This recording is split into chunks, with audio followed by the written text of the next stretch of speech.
This is Selina McCloskey. I'm a national finalist at the Miss Grand Australia Pageant, and this is my interview with the Pageant Project.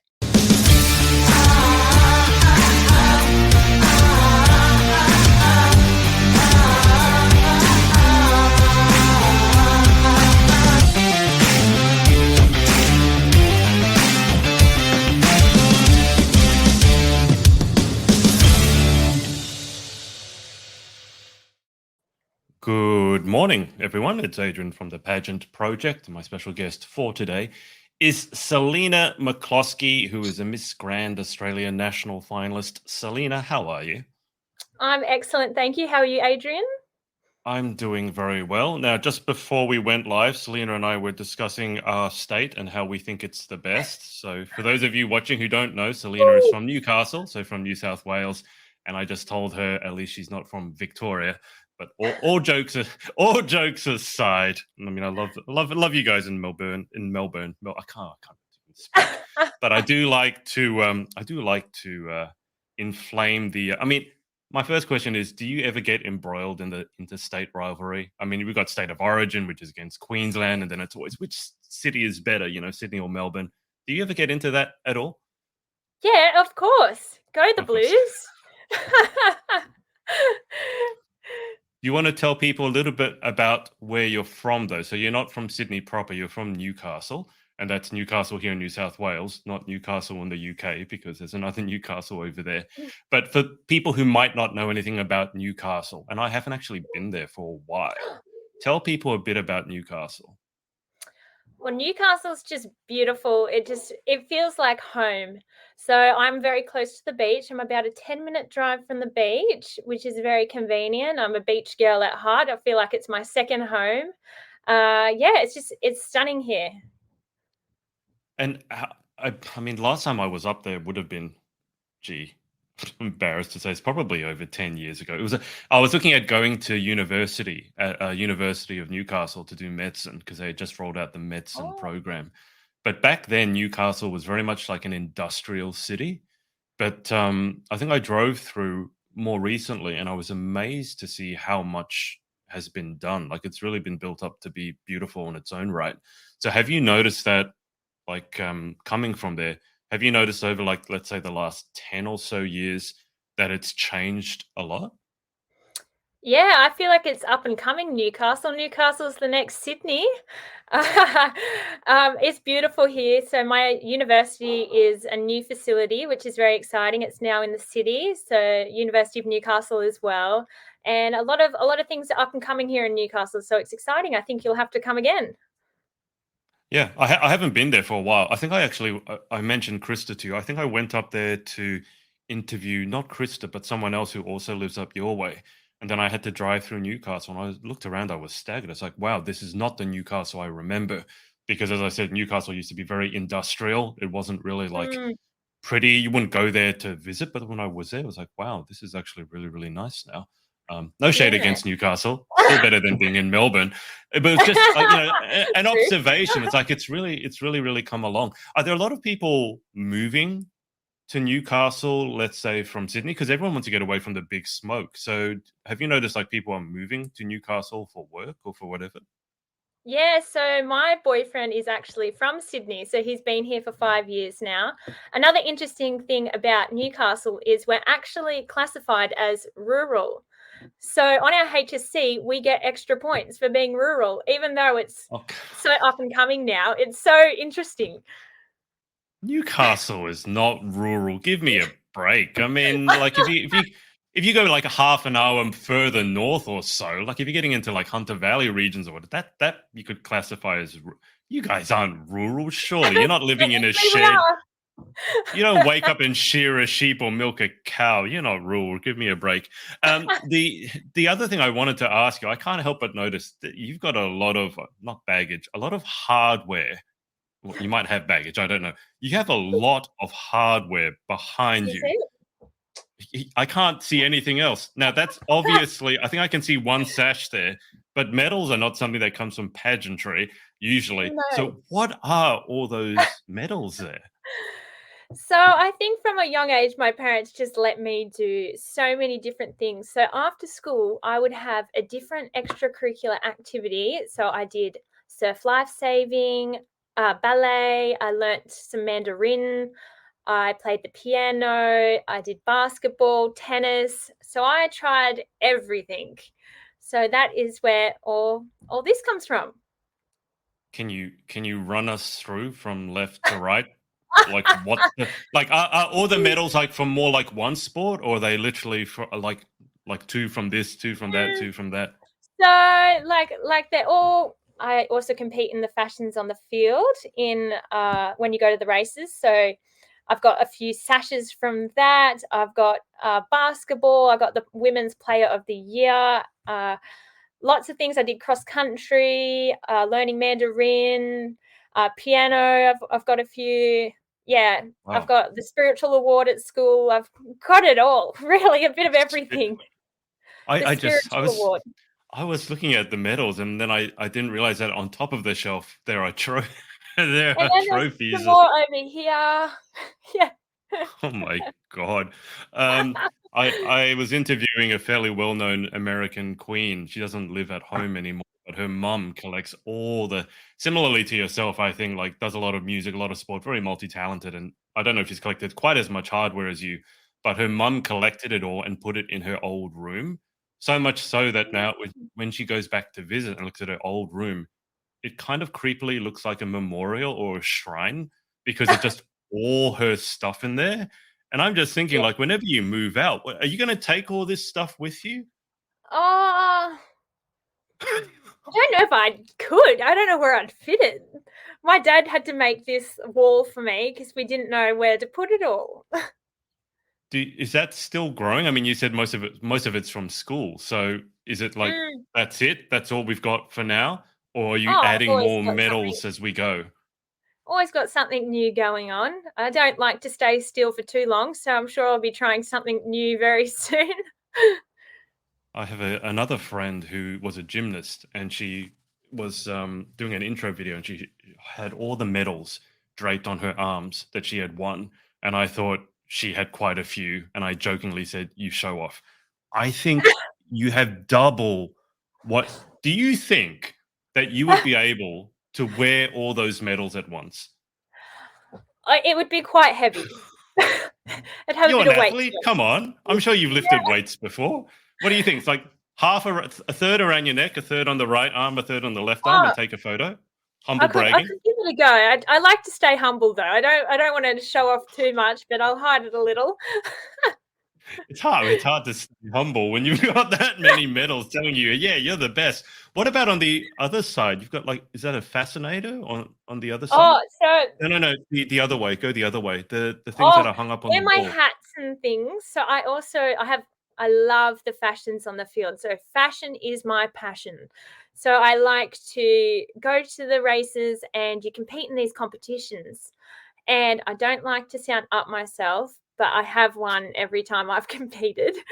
And it's like my mum and I are best friends. We're so close. So it's kind of like our thing we do together. So she helps me put together my outfit and it's really cute. It's really nice.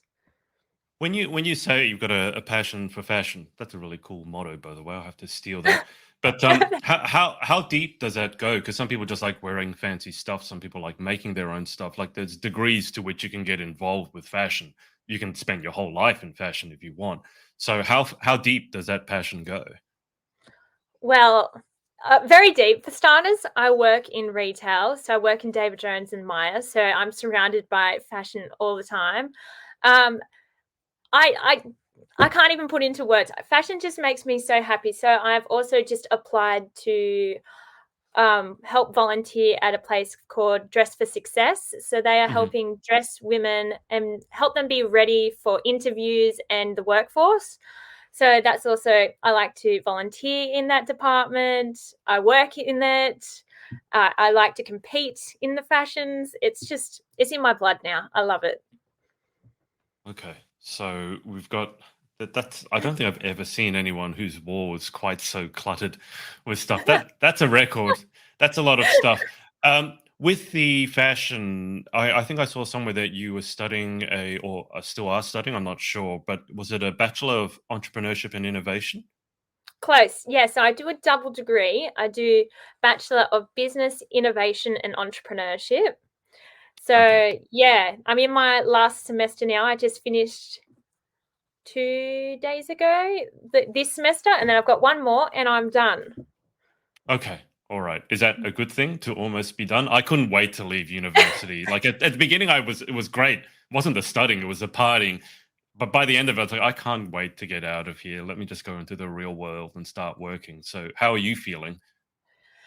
I think it'll be weird. So I went straight from school where I had an academic Same. scholarship. I studied all the time to straight into uni. And so I feel like I haven't stopped studying. So I think I need a holiday.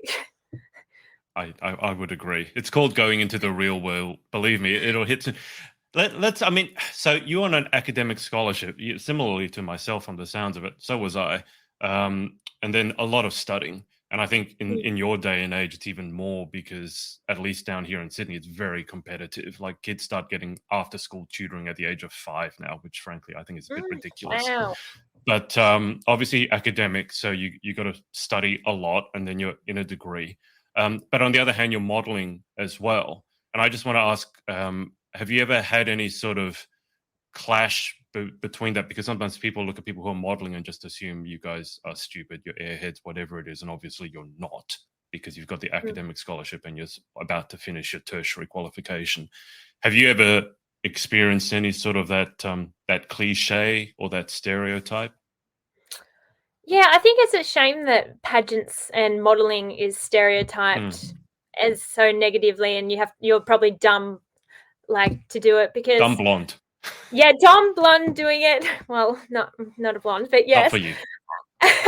I think it's such a shame, and I think it's great that pageants are now doing the charity work and all that and showing you more than that, because I think that is helping change the stigma behind pageants, which I think is great. But I haven't had too many issues with the clash. I feel like I have great That's friends good. and family, which I feel very blessed with.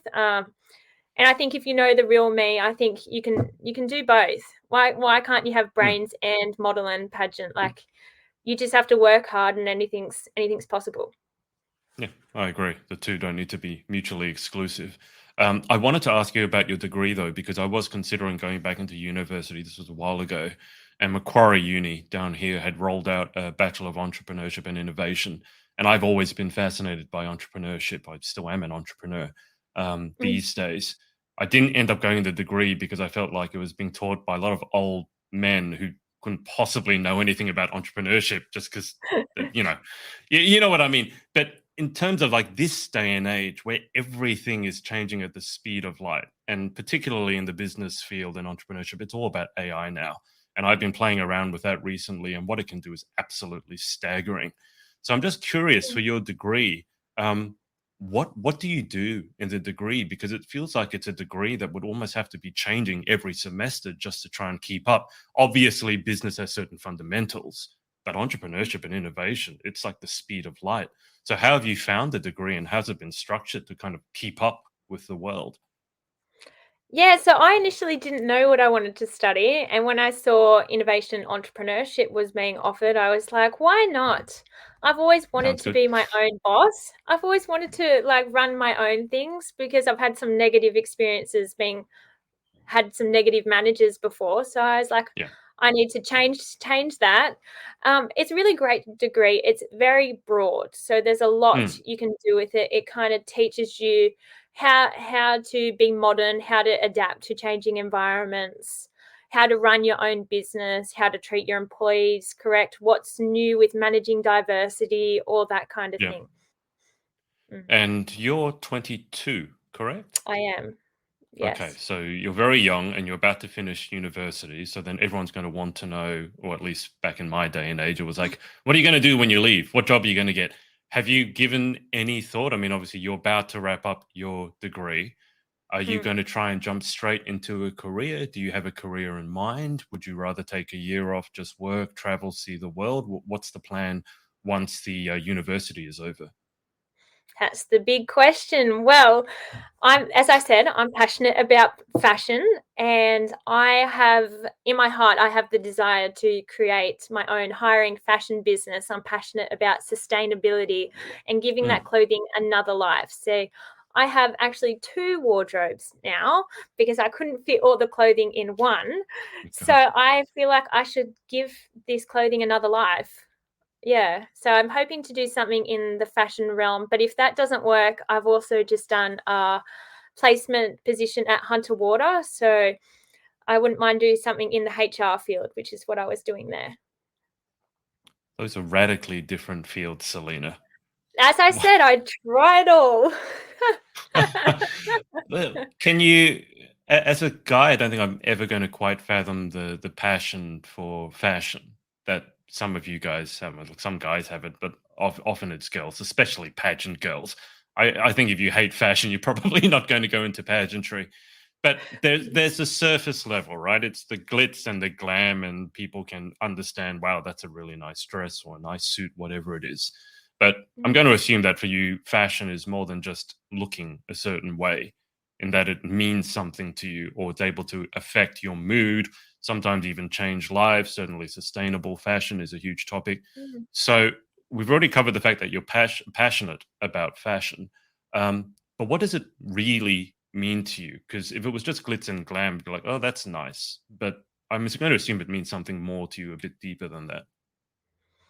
Well, as I said, it started with Mum and I just going shopping. It's the way Mum and I are best friends. We bond over it. But I think it's really powerful of how it can make you feel. Hmm. And so, with my entrepreneurial degree, I think it is really powerful to be able to empower women to feel beautiful in their own skin as well. And I believe that fashion has the ability to do that. It can change completely how you feel. I really believe in that. Yeah. And I'll give you a tricky fashion question. Would you Oh, rather go to like a secondhand shop and go like bargain hunting to find that hidden gem that no one else has found?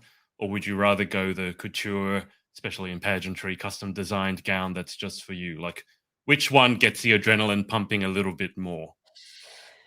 I do love both, but I am a couture girl at heart. There's just something about it. I love it. It's different. I don't like conforming to fast fashion and all Mhm. the quick fashion changes. I love to invest in timeless pieces that I'll have forever. Okay, so if I gave you a $10,000 shopping spree, Selena, right now, where are you going to go and spend it? Well, we're going to start in Zimmerman Okay. because why not? But also, we'll look at Dion Lee. We'll go into David Jones because I work at David Jones and the discount does help. Get more for your buck. There's some Yeah. tips. Yeah, so we're going to start in those places. And if we don't find anything, then we'll go to the secondhand shops because they do have some gems as well.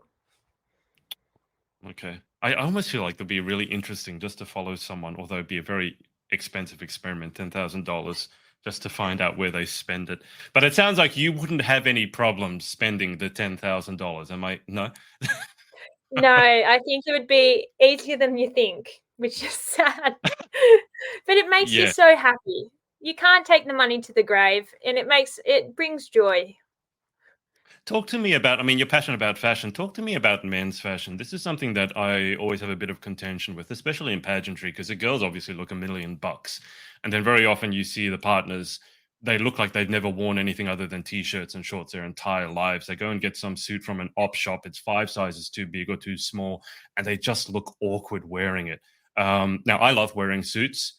I do feel Mm. sometimes it's just like, what color of black would you like that? What shade of black would you like that suit, sir? Would you like it black, ultra black, off black, or slightly black? But do you have any like opinions on men's fashion? Because I think men's fashion is sometimes, at least from what I've seen, it's not as talked about or not as interesting as women's fashion. Like, you guys go to the races and you can wear like amazing things. Guys just wear a suit.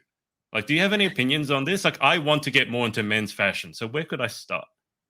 A lot of men just want to be comfortable these days.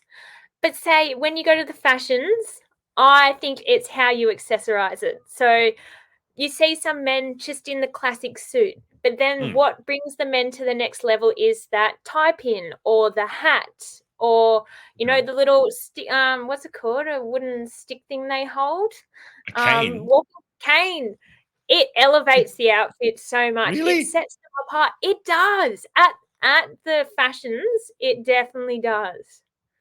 Okay, because I was going to get your tips for me on how to accessorize, but if I'm going overseas, I'm not sure I can take a cane. Oh, okay, here we go. A lovely tie, a tie pin, and maybe a little hat of some sort. That'll elevate your look. A hat. Oh god, I have really big problems with hats. They never fit my head, so I hate hats. I'd be willing. What Get what one sort of made. hat? What sort of hat are you envisaging? Just Mm, it depends on the month, on the season. Sorry. okay. So, for example, women's. So you have to have a fascinator to compete in the fashions. For Yeah. autumn, you have to have felt, wire, or leather. So Okay. maybe you do a felt little top hat kind of Yeah. look. Yeah, just depends on the season. So there's a lot to think about. There is a lot. I'd have to try some things. I'm one of those people who I don't know much about fashion. All I know is what I like and what I don't like. But I Yeah. can fashion be comfortable, Selena? Though, like you said, most guys just want what's comfortable, and I feel very often when you really dress up, you have to sacrifice the comfort a little bit. Like I'd love to go out in sneakers, for example, but my leather shoes look a lot better. They're not as comfortable, a bit harder. And then like wearing a suit sometimes or a shirt, you can't lie around like you would in t-shirt and like track pants. So do you feel like you have to sacrifice sometimes a little bit of comfort in order to look your best? Well, the phrase "beauty is pain" is not lying. It is uncomfortable sometimes, but it's only going to be a couple hours or so in the outfit, and then change you out of it. Yeah. So sometimes you just have to push through, but it's worth it. It's like wearing a pair of heels all day. Your feet are going to hurt, but it is Yeah. totally worth it. I was going to say I'm asking a girl whether she, what her opinion is on looking good in pain, and like I think you'd have very little sympathy for guys who are moaning about how much pain they're in because we don't have to wear heels and we don't have to wear corsets and all that figure hugging stuff. Um, Yeah. when I wanted to switch to your basketball, just a complete Mm, random 90-degree segue, completely there's different. some here. Talk to me about basketball because I was listening to another interview of yours, and you mentioned that you had gone all the way to Texas, possibly with an eye on a college scholarship. I don't want to put words in your mouth. I'll let you explain it. But just talk to me about your basketball career because it sounded like it went a long way, and then you turned around and went, okay, that's not for me, which is fine. But I'm just curious as to how you got into basketball and how you found it. So how I got into basketball is kind of a funny story. I was always that really tall. I haven't grown actually since year seven. So I am 177 centimeters. So I was that really tall Oh, kid. okay. Yeah. And I did ballet at that time before basketball. And I was always in the back because tall people, you have to go to the back. So I wanted something that would embrace being tall, and my mum encouraged basketball. And one of the rep coaches came to one of my little shoot arounds and asked Yeah. if I'd like to try out for the team.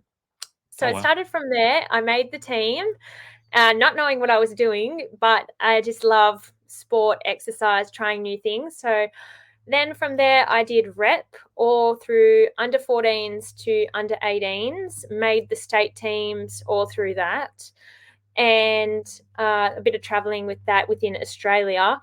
And Mhm. then once I was in year 11 at school, I tried out for this squad called the AUSA squad, which goes to America. In particular, we went to Texas and Kansas, and we played in front of hundreds of colleges. So a representative came from each of the colleges So to it's like watch a out. talent scout. They're looking for people Yes, for their colleges, right?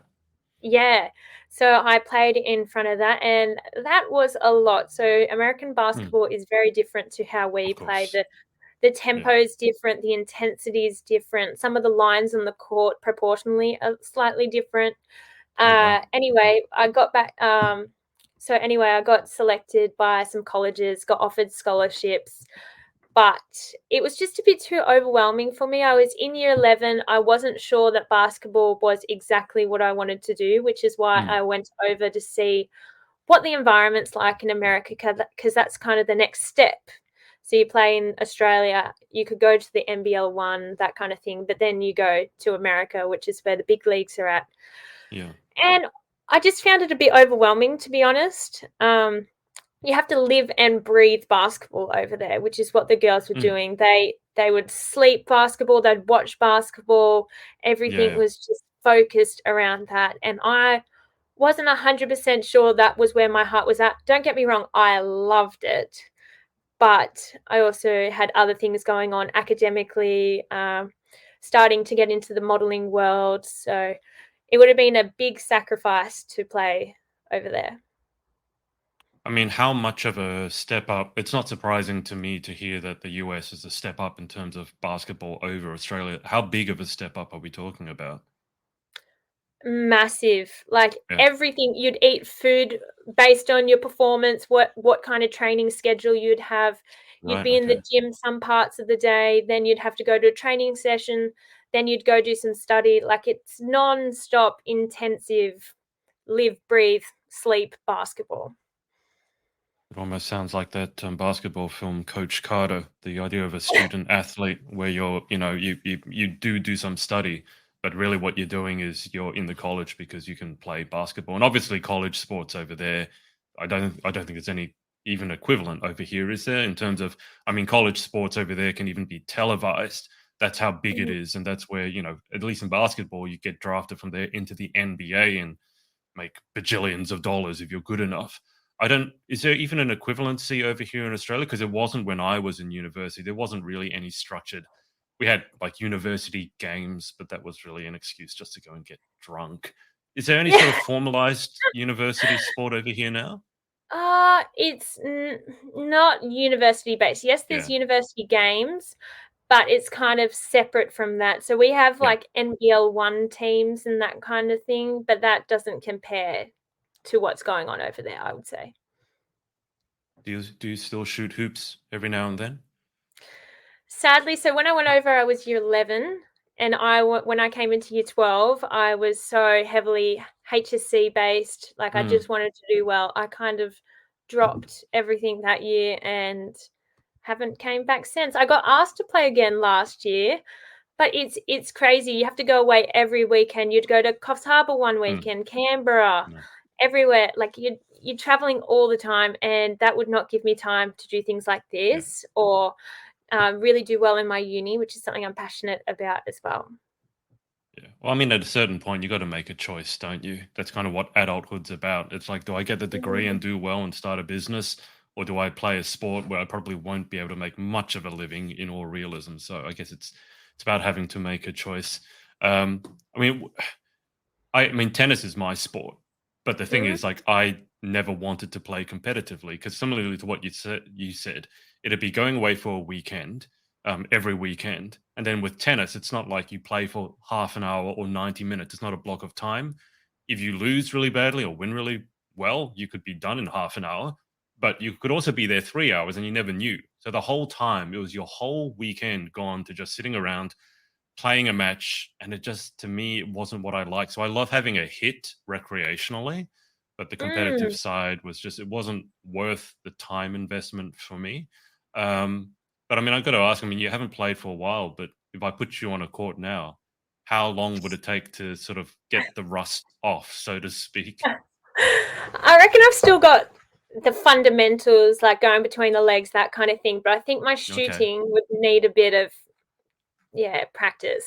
Like it's something you don't like lose because it's kind of muscle memory, but the basic also technique, yeah. you just need to get your everything back in alignment. Fair enough.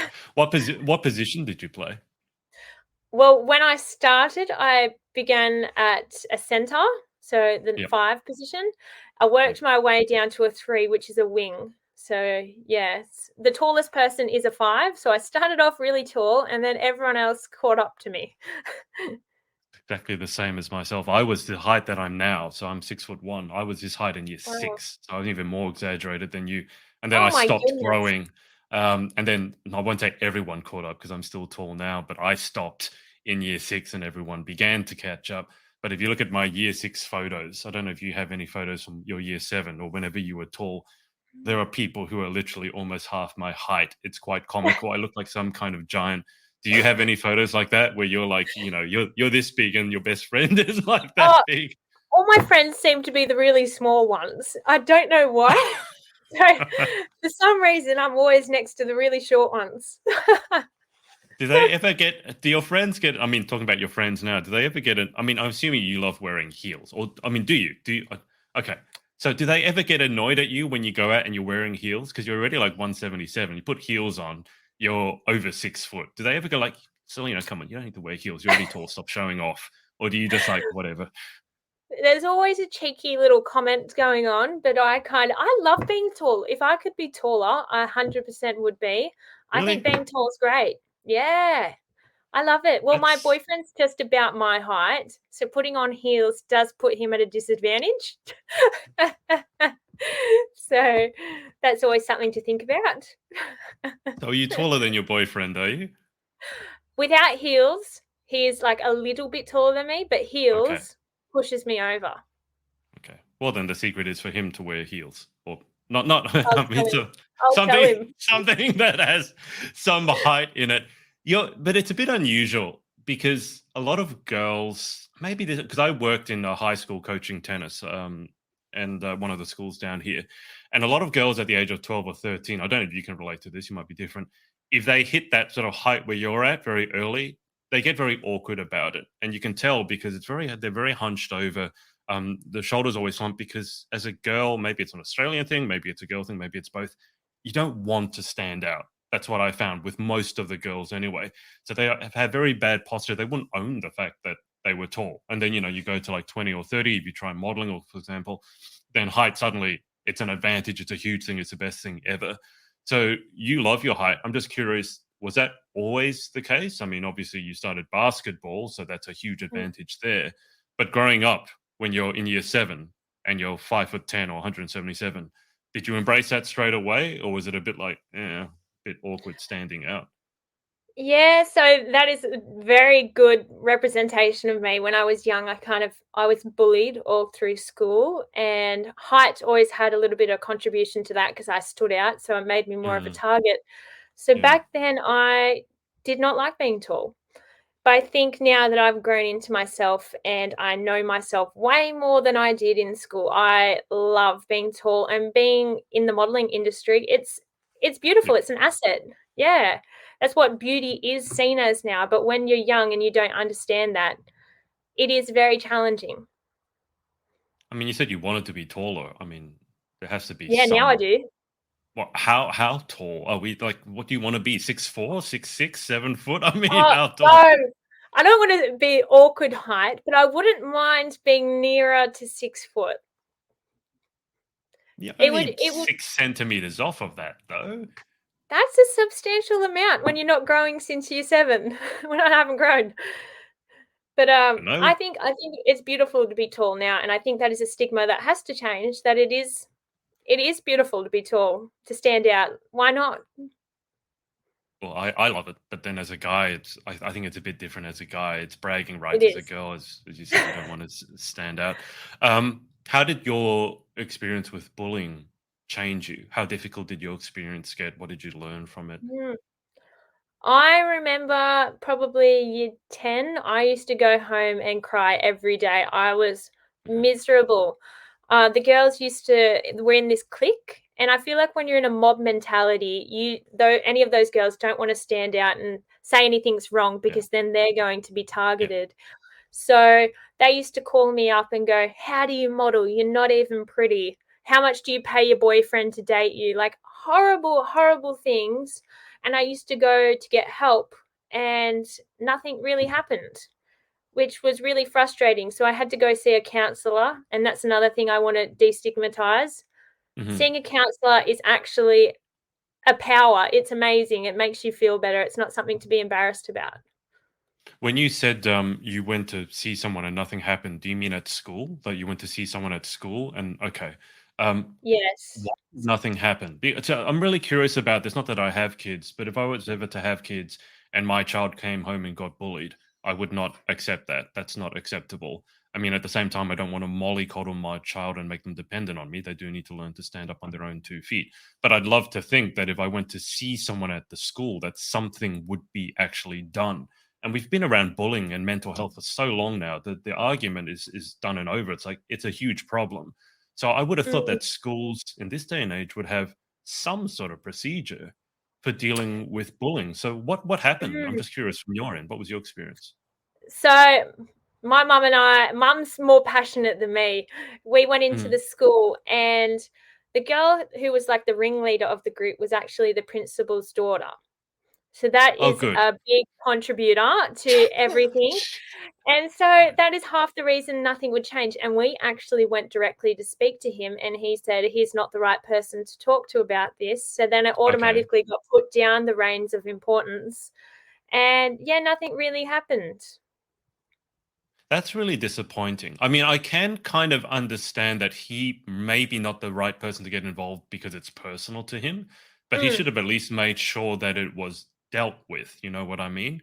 But it's almost like I can just see this playing out because I worked in an all girls school. Like, oh, it's a principal's daughter. So now no teacher wants to deal with it because if you discipline the principal's daughter, then, hey, you might be out of a job next week. So that's really, oh, that's so.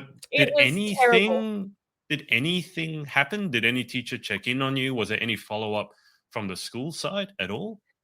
Yeah, well, they kind of spoke to her, pulled her aside, but she was Okay. not very tameable. And in fact, it's very interesting. So that all happened in school and 1 year after school. Mhm. I've actually received apologies from 3 girls out of that group, sent me paragraphs post school apologizing that they didn't feel comfortable to speak out. And you know what? That means so much to me. And I'm more than happy to accept that apology because that is just recognizing what you did was wrong. And I can move on from that. That was really big for them to step out and say that. Why I mean, it is. That's huge. Mm. It's a shame they didn't come earlier. But I'm curious as to why do you think that those girls who apologized to you, I'm gonna assume that they knew what they were doing was wrong at the time. It's not like, "Oh, now a year later, maybe I shouldn't have done that." Why do you think it is that people like that will go along with a mob mentality when the mob mentality is directed at tearing other people down? I think it's the fear of them being targeted themselves. Like, I understand no one wants to be like the one being targeted. So Hmm. it's more from a fear perspective and not wanting to speak out of fear because they don't want to be the one in the firing line. Yeah. So, if you had to go back to your younger self who was getting bullied, I mean, it doesn't sound like it was that long ago. Would you have any advice for how to handle it perhaps differently? I'm just so grateful to have such a beautiful family, and as you might be able to see, I'm a Christian. So God has also helped me become more Mm, resilient and just know that they are probably jealous, and it comes from that perspective or some mm. sadness in their life. It might not be something that I'm doing directly. Um, just become over time, I've learnt to love myself and know myself. So it is so hard at the time, Yeah. but just knowing that you will get out of it and things do get better is very important. Okay, so there's a young girl watching who's going through something similar to yourself, or a young boy for that matter. And Mm. let's say, similarly to you, that school was not being of much use. Who are the resources that you would point them to? You said you went to see a counselor. Is there anyone else that you could suggest might be able to help with bullying when the school is obviously not being of any use? Well, family for starters, if you have a close Hmm. relationship with your family, that is a great way to get it off your chest because sometimes that's all you need is someone to listen. So if you don't feel comfortable going to the counselor, maybe you have a close friend or your parents. So someone to talk to really helps getting it off your chest. I'm not quite sure what other resources there were. I mostly went to a counselor, Hmm. um, but there's Was probably that a more school? Was that a resources. school counselor or an Mm. outside counselor? I actually had both. So I Okay. started in school and I didn't find her super effective or Yeah. didn't didn't quite suit what I needed. Yeah. So then I looked elsewhere. We are supposed to be doing a pageant interview. It's quite funny to me. 40 minutes in, we probably should talk about it. How did pageantry enter the scene? When did you get involved with pageantry? I actually got reached out to on Instagram, and they mentioned about the pageant, and I had heard about, the Miss Universe and all that kind of thing, but I actually wasn't aware that there's all these other really cool pageants and each stand Mm, for something different. yeah. So I was very interested to look further into it. So I did the Miss World Australia last year, and I placed third runner up. That was my first pageant I had ever done. Was Wow. put in the deep end, didn't really know what I was doing, and now Miss Grand reached out to me on Instagram and has asked me to compete. So I was I felt very blessed and grateful for that. So yes, I'm giving now Miss Grand Australia a go. Was your Miss World year the year that was put off like for 3 years because of COVID? No, thankfully Okay. not. I think it was the one beforehand. Oh, okay. Because it was, yeah, no, that was a terrible sort of, I think it was 2 or 3 years during the pandemic. I mean, obviously, there's worse things than a pageant being postponed, but it wasn't easy for the pageant, I'm sure. So you're coming into Miss Grand Australia, and Miss Grand is probably just as big as Miss World on the international stage, in some ways bigger. Mm, What are you excited about? Well, how does it feel differently, let's say, going into Grand versus World? I mean, obviously, World has the beauty with a purpose. Grand in Australia is advocating for destiny rescue, which is obviously bringing awareness to the issue of child sex slavery, which a lot of people I feel don't know is actually an issue. And it's such a bad and heinous issue that I think it's almost taboo to talk about it. Why don't we dig into that? So, I mean, Miss World mm, had the beauty with a purpose, but Grand has this, at least in Australia, not internationally, but in Australia, is working with Destiny Rescue. And I've worked with Destiny Rescue in the past, and I wholeheartedly support them. But what are your thoughts on what they advocate for? Because I found it's a very uncomfortable subject mm. to talk about. Yeah, I totally agree. And in fact, I have almost been taken last year when I was walking to work. A car followed me, and three men jumped out of the car and were coming to take me. So I kind of feel the scare and the pain that they do. And it has almost ignited this passion in me to help fundraise for them, because I understand what it's like to a degree. No, it's not sexual exploitation or anything, but it could have been. It's the potential it had. So I think it's a great cause, and I've done a few events, which is very Mhm. exciting. That a few are upcoming. So I think I'm just doing every little thing that I can to help raise money for this great cause. When so I mean that's horrific that you were Mm, almost taken. I think a lot of men, I mean, as much as we've sort of come leaps and strides in terms of equality, I don't think men can ever truly understand what it's like to be a woman in terms of not feeling safe. mm, I was at a large seminar where the speaker asked the men and women there the same question, which was, "How many of you in the last 24 hours have felt unsafe?" He asked the men. It's probably one or two hands out of 1,000 put their hands yeah. up. Asked the women the same thing. All the hands went up, which I think should really give people pause, because it's like it was in Sydney. It wasn't like we're in a third world country, Wow. and yet every woman, almost to a single person, in some point in the last 24 hours had felt unsafe. So, I mean, when you went through that, I mean, it sounds like a stupid question to ask, but I ask it, what was it like? What were the emotions like? And what was the aftermath of it like? Because it's not like, oh, I didn't get taken, oh, we're fine now. It's obviously No. has to have some sort of aftermath where you start going, okay, what did I do? What should I do differently? And that's where the whole conversation becomes, you put the blame on women. Oh, you were wearing this, you shouldn't have walked here, which I get to an extent, but it was the men who were doing that. And the men want to follow you, they'll follow you wherever you want. So just in terms of the experience, like how how did it feel? What happened? Well, it was dreadful, and one thing I will say to all women: don't walk to work on your phone. You need to be aware of your surroundings, and it is so sad because I was on my phone. I saw the car leave, but I Mm, thought they were just going. And when I found them on the same side of the road as me, in between me and work, my heart sunk because I had nothing to protect myself. Mm. I didn't carry anything to help me. I had no drink bottle, no nothing. I have a keyless car, so it's not like I was holding my key. And these three men were big, Yeah. big men. And my heart, I was in shock. I could have paused. Like, I'm so grateful I didn't. And so a couple walked out of the shopping centre, and it was a relatively quiet area at 11 o'clock in the morning, should I put in there. So not And a even in the couple of, middle of the night where most people would no, assume, and outside the front of a shopping center, so it's not like a dark back alley. no, but this entrance is not walked in by many people apart from staff.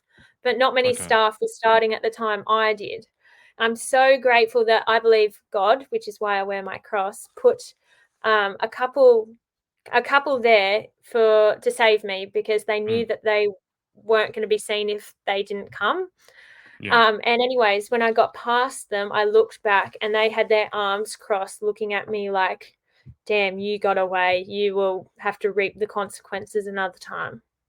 It was terrible. Honestly, I was visibly shaking and I went into work and I signed on and I just broke down. And then the police got involved and sent me home. I mean, was anything able to be done after that? Because I mean, that's got to be terrifying because you know that there are three men, probably more out there, and now you've gotten away. It's probably annoyed them that they're going to try, and they know where you work, obviously, because you've gone in there. So what happened after that?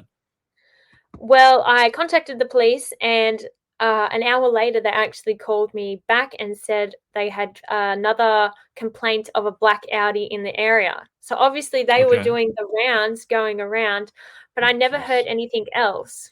I never heard anything. I took photos of houses and ones that looked like they had CCTV cameras out the front, and I never heard anything. It's probably because it's such a low priority because they didn't actually touch me. They were within 3 meters of me. Yeah, 2, 3 meters, like very close. Okay, I kind of understand they didn't touch you, but I mean, intent matters. I mean, they I certainly agree. had intent to do more than that. I look, I can understand police may be overworked and, you know, there's other stuff they need to deal with, but I wouldn't say it's a low priority. If you have an Audi and you have other complaints about it, they're literally doing laps and God knows what they wanted to do with you. That's but I mean, after the aftermath, Selena, I'm going to take it that you're a pretty tough gal, but I mean, still, you're going to go back to work next week, next day. They know where you work. Talk to me about that because, as I said, it's not just oh well, they didn't get me. Cool, I'll go to Baker's Delight and get myself a six Mm. pack of scones. It's like, well, they know where I work.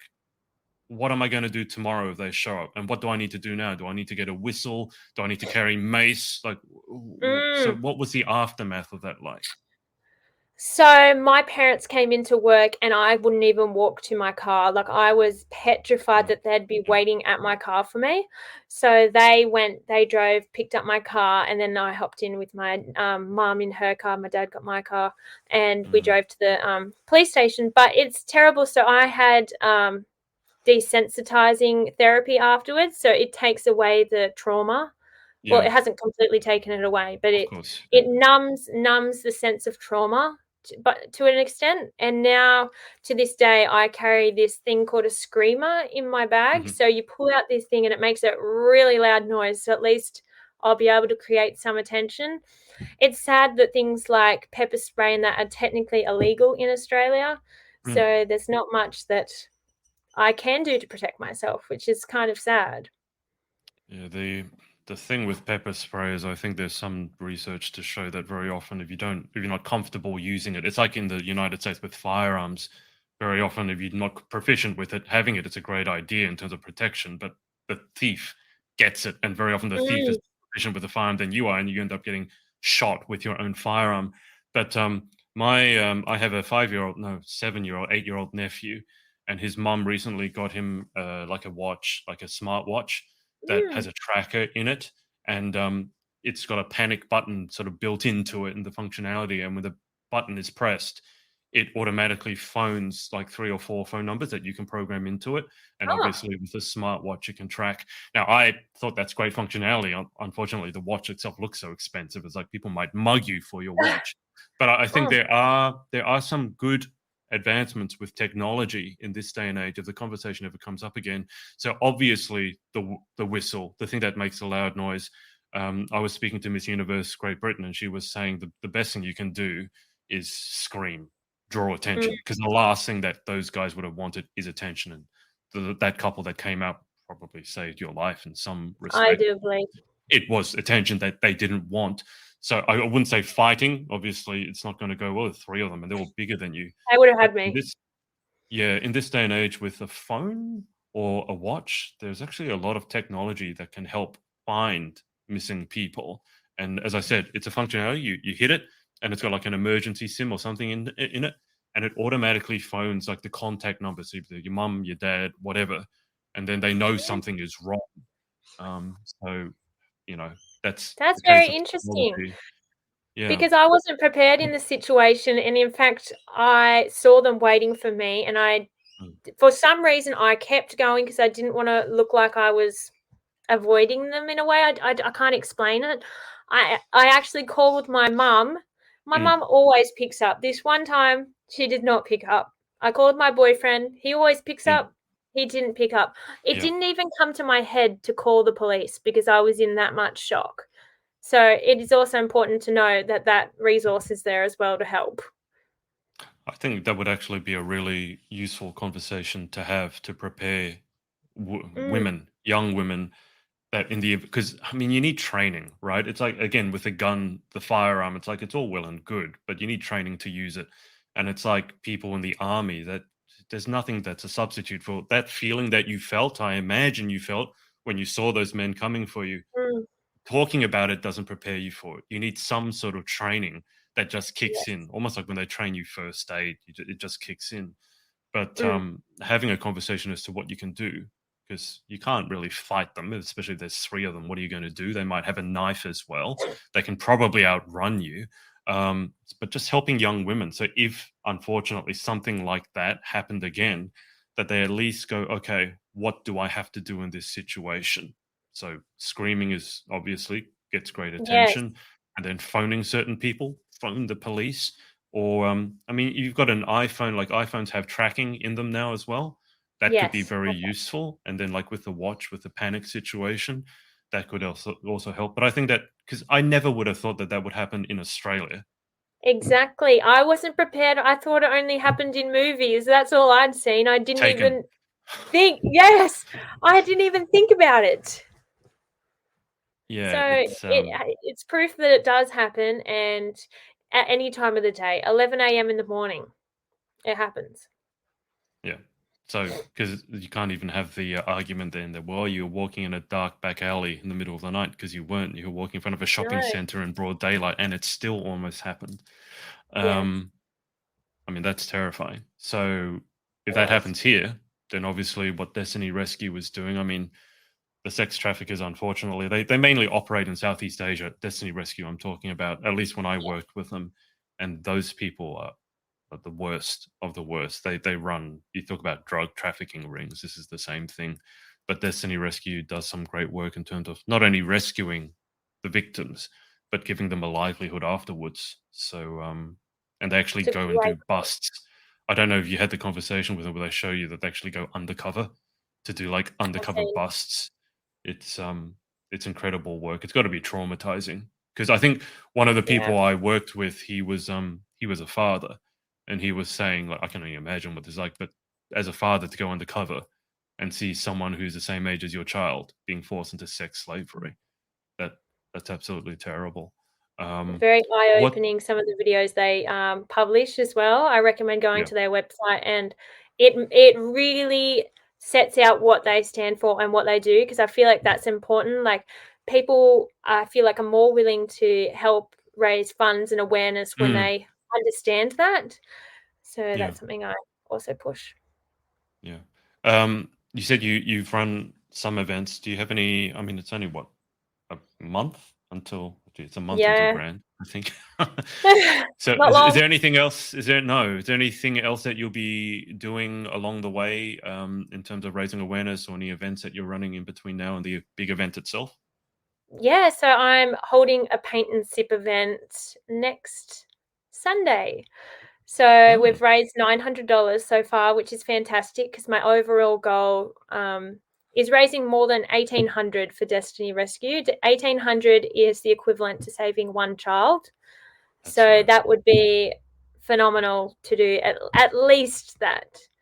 Apart from that, I also raise money and funds and awareness for other causes. So I'm walking one of the 3 days to Sydney with the Mark Hughes Foundation. So that is you're the walking 2nd to of July. Sydney. Yeah, I've done it 3 times. Yes. So yeah. Why? What's wrong with you? What from Newcastle to Sydney? That's Yes. 144. I know this because of the turnoff from Hornsby up to 144 kilometers. You've walked. What do you walk back? I'll show you my feet. I'll find a quick photo. Yes, we walk one way, but Your poor shoes. Your poor can you feet. can you see Oh, that? oh God! I did not need to see that this Trigger early in the warning. morning. Thank you. Yeah, it's a trigger warning after the trigger. The 100. I've started walking more recently, but not 10,000 steps, not 144 kilometers. So tell me more about that. That's fascinating. So you're going to be walking from Newcastle to Sydney, and what is the Mark Hughes Foundation? So the Mark Hughes Foundation raises money for brain cancer. So if you've Okay. ever heard of Beanies for Brain Cancer, this Yeah. is the cause. Right. So this time I've walked to Sydney 3 times. This time I'm only doing one of the 3 days because they've got so many people wanting to do it. I thought I'll step back and let some other Okay. people have the fun. Your feet. Thank. Yes, so I've endured heat stroke, I've lost a lot of toenails. The pain in your feet is excruciating, but it is nothing in comparison to the pain people with brain cancer or any form of Yeah. cancer feel. So I feel honored to be able to put my hand up and contribute. I lost my grandmother to brain cancer, and the former Mm. Miss Earth Australia, Brittany Dixon, she got a diagnosis when she was very young and managed to survive it, but it's terrifying, the cancer in general.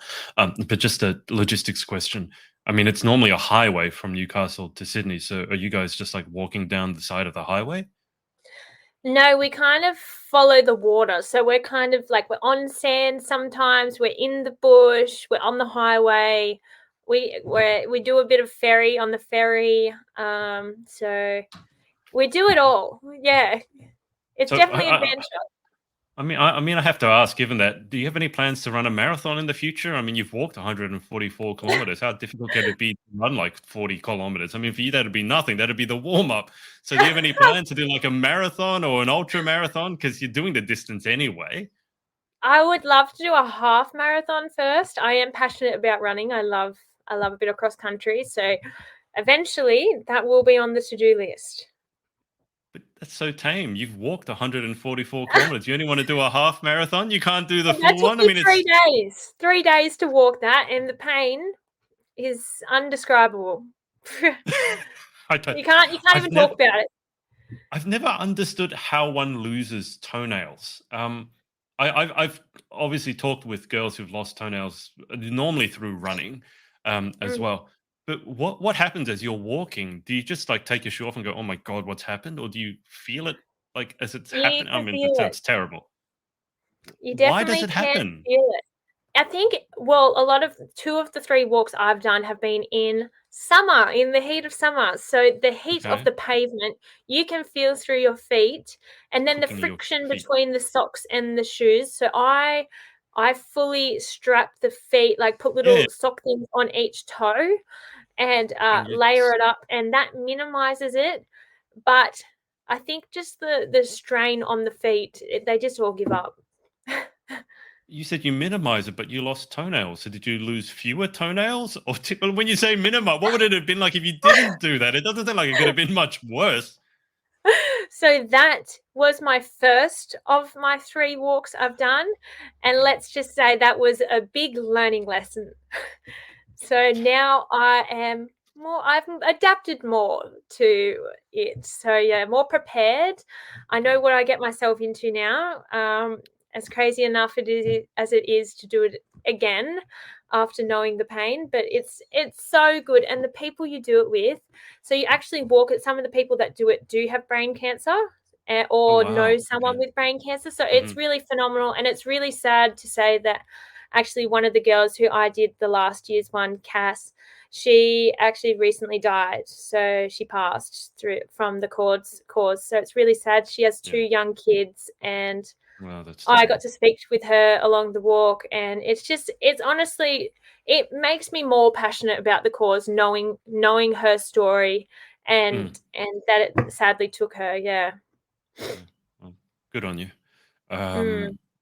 I mean, another silly question, not to change a topic, but after pageants, the stereotype is you go to Macca's and whatever.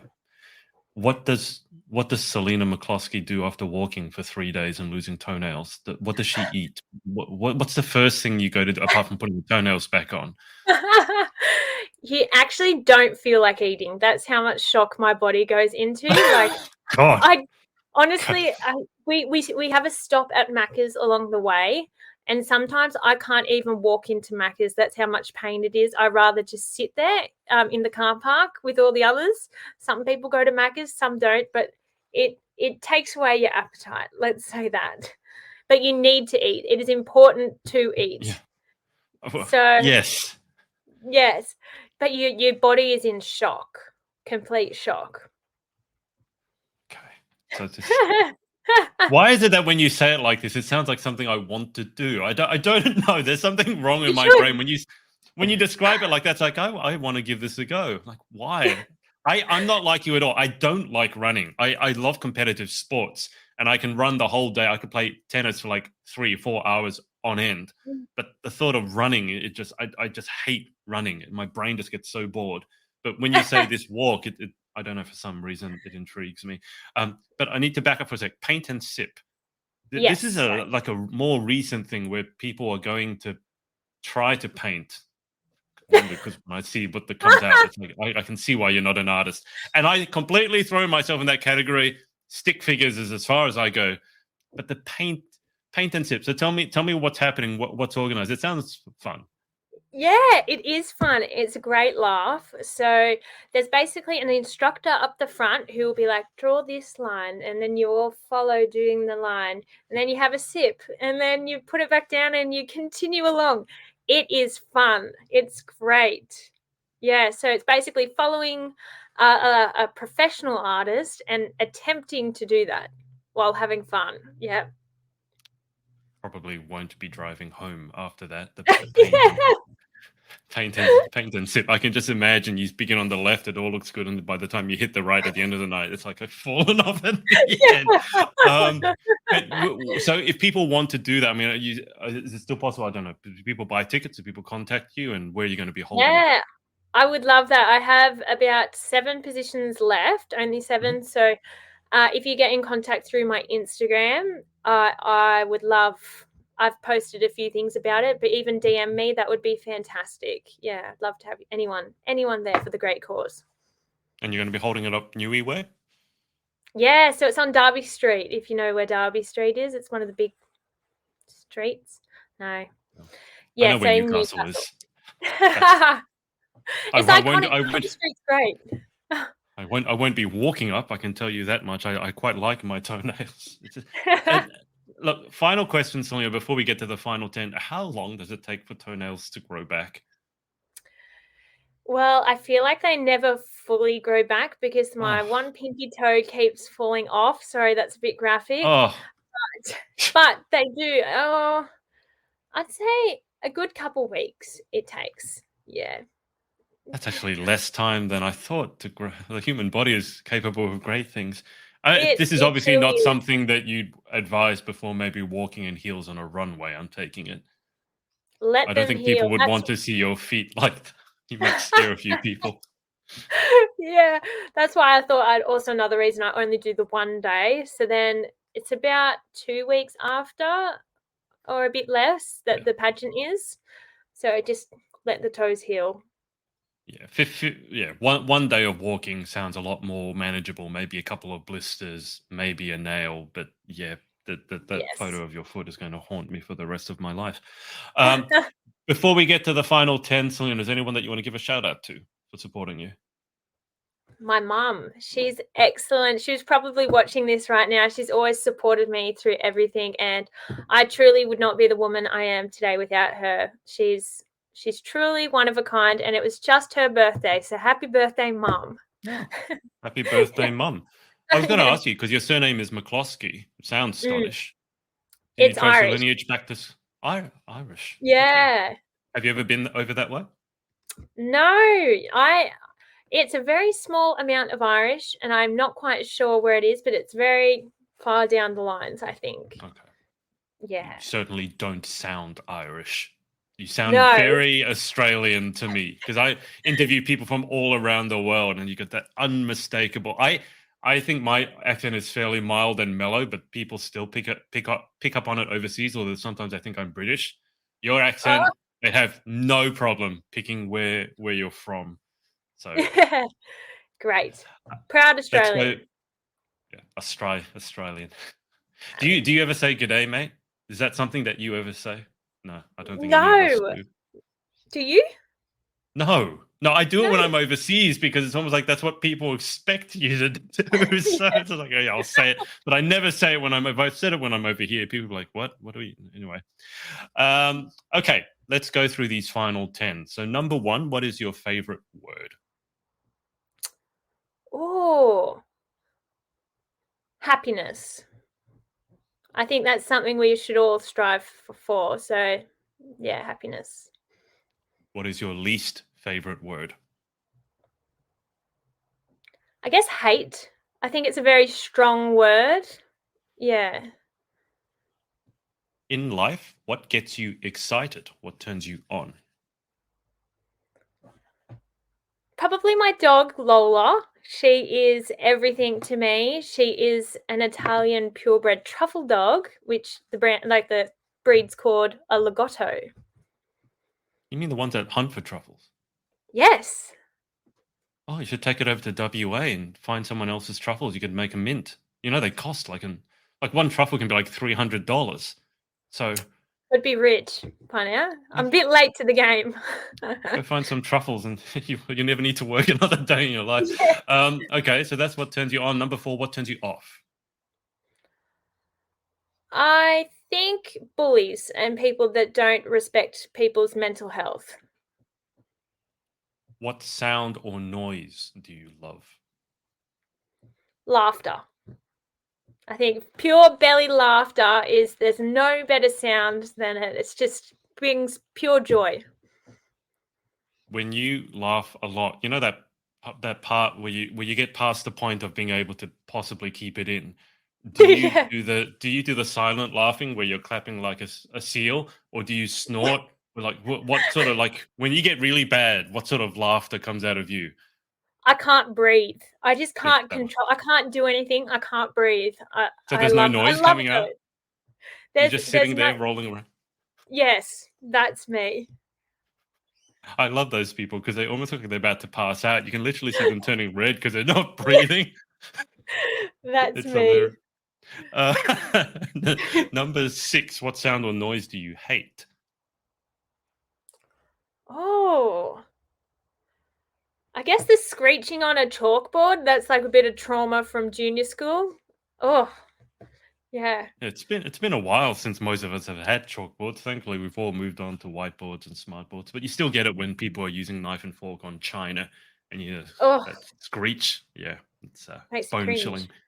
If you could have any one superpower, what would you pick and why? I guess mind reading would be pretty cool. Understand how people think, how they're feeling, like actually know if someone's not okay. I think that would be awesome because Are You Okay Day, a very important thing to me as well. Just knowing if they actually are okay. Number 8, what job, other than your own, would you most like to attempt? That's a tricky one. I feel like I want to try a lot of things, but eventually in the future, I feel like there's no bigger job than being a mum. my mum is everything to me. And so when I get to that stage, I want to be like mum, and I feel like she takes on a big role helping support me in all of this. So I feel like that's the biggest role someone could ever have. It's the worst paid job in the world. Most rewarding job. At times, I think it's the most important. That's for sure. We've all, we've all been born from a mum, but it can be tough, but it's very important. What job would you definitely not like to attempt? I feel like I wouldn't be a very good vet. I'm very empathetic and I feel very attached to animals. So having to do anything to them, I don't think I could. That's fair enough. Final question. If heaven exists, what would you like to hear God say when you arrive at the pearly gates? You've made it. Thank you for serving me, and I would thank him for guiding me and helping me in hard situations. I truly believe there is a God, and even if you don't believe, just know that there's someone bigger who's been supporting and guiding you. I feel like that gives you a lot of help and faith in life. Yeah, I think it's very important that no matter what religion or faith you practice, it's I'm respectful of whatever you practice, but it's just like to realize there's something a bit bigger and more important than you in life, 100%. in this world, than yourself. It gives you a nice sense of perspective, I think. 100% agree. Well, Selina, that's about it. We've covered a lot. I'm still haunted by that photo of your foot.